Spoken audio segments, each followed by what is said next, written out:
What's up, my fellow nerds, and welcome to RPG-MANIA. Today I would like to talk to you about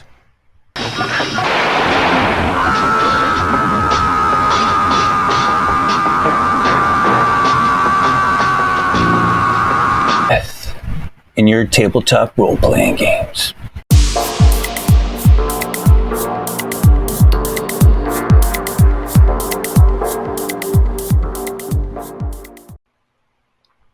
So the other day I was thinking about West End game Star Wars, and I remember some advice that the game gave that was, to me, it was revolutionary at the time.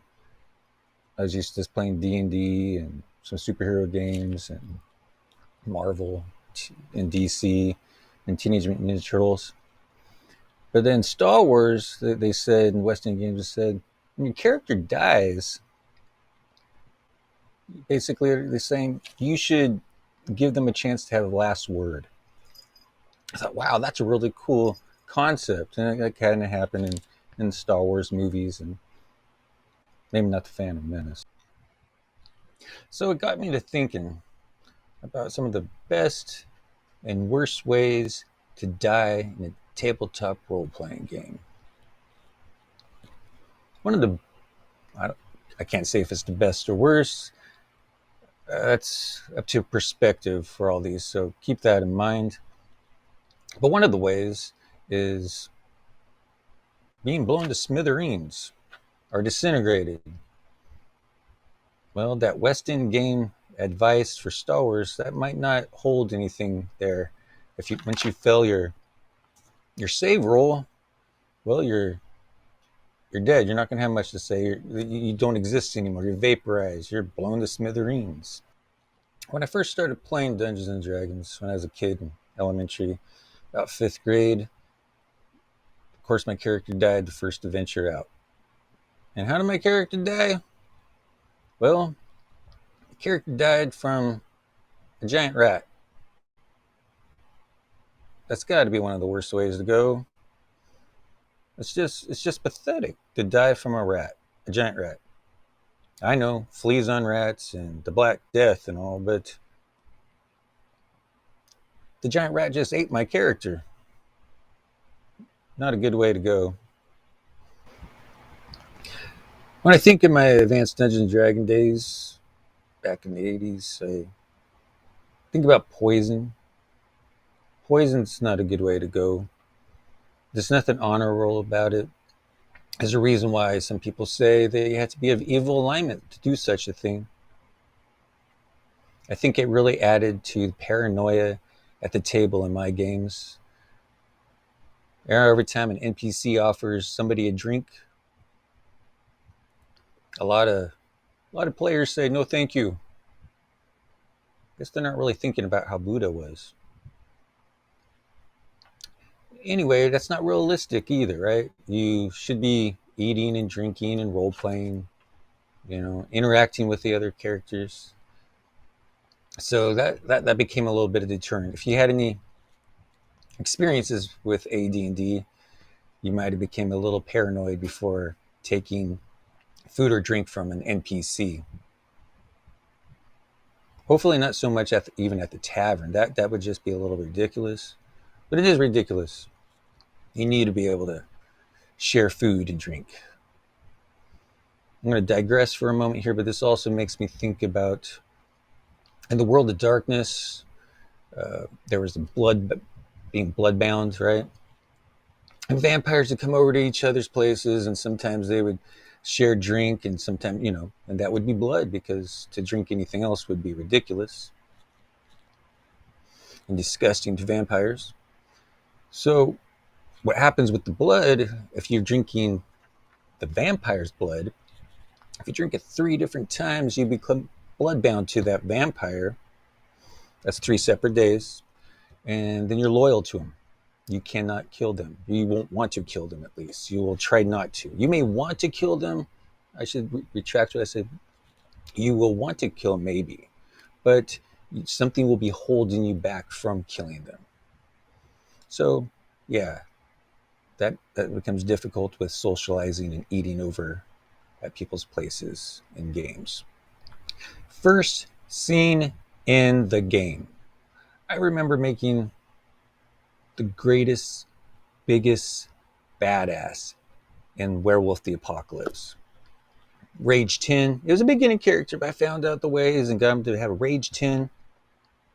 Strength of 5 from the get-go, plus, the werewolf strength. Transform into the Guru Krynos form. This is the biggest battle beast form a werewolf can turn into.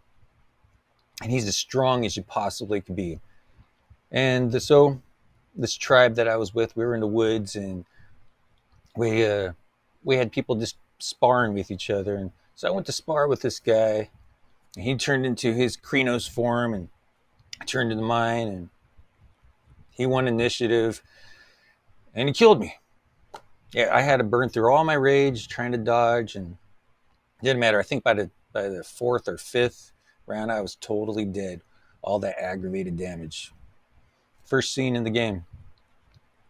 I didn't really ever have any luck playing a werewolf in World of Darkness. I don't think my storyteller liked me playing a werewolf. I guess I was meant to be a vampire instead. Player versus player death. This is a pretty awful way to go. It can create animosity, rivalry, and the seeking of vengeance between players back and forth for years, even decades. I have first-hand experience with this. Some would usually say that that's pretty bad. That'd be on the worst side instead of greatest. But, or a good way to die. But I think after these many years of my experience with it, I come to enjoy it. Kind of like Lestat does with Lewis. I don't know if you read any of those Anne Rice books, Interview with the Vampire or the Vampire Lestat. To me, those are the best out of the whole series. Especially the Vampire Lestat gives you a totally other side. Yep. Player versus player death. Not a release from the pain of living. Oh, Louis. Still whining, Louis. Have you heard enough? But it was I've had to listen to that for centuries. Finding cool magic armor, putting it on, looking so magnificent, but then dying shortly after from some type of curse, being electrocuted. That's just a pathetic, embarrassing way to go. Especially when you have a high-level character, you don't even get to make a save throw. Yep, that's got to be one of the worst ways to go. Or what about being eaten alive? Again, that might rob your character of their famous last words. Maybe it'd be, I'm not sure what it'd be. Or maybe it'd be what this guy had to say.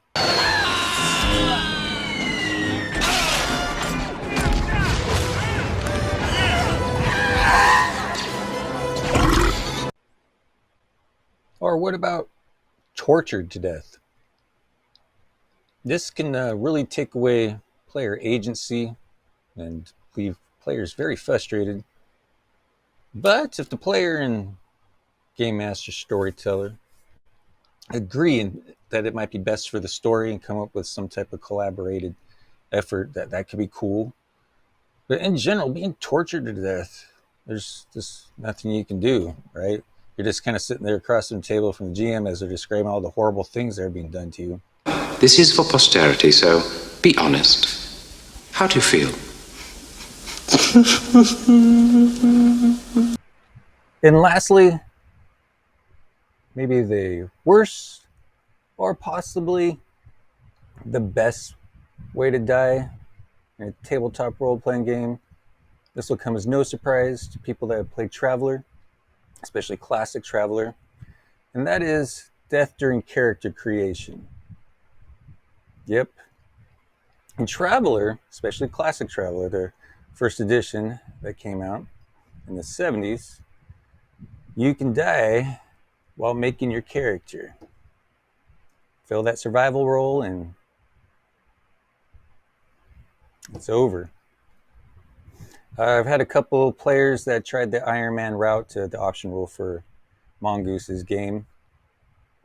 And they've made some characters that were getting there so close to be such badasses. One guy was on par with Indiana Jones, great archaeologist, really smart, able to fight a bit. And he just went one too many terms in life and didn't make his survival role. And then there was another guy, he made this biggest, baddest space marine. He was like the special forces of special forces, and he maybe got a little too greedy. He went one too many terms, and poof, his character's dead before he even got to play him. Yes, you don't get to play the characters. But character creation definitely in Traveler can be an adventure experience. It's not for the faint of heart. So what do you guys think? What are some of the worst ways to die in a tabletop role-playing game? What are your guys' experiences? Leave some comments below. Let's have a discussion about it. I'm curious what your experiences are. And also consider hitting that like button. That helps push me into the algorithm, get these videos out there. And also maybe consider subscribing. That also helps. All right, guys, it's been a pleasure. Until next time.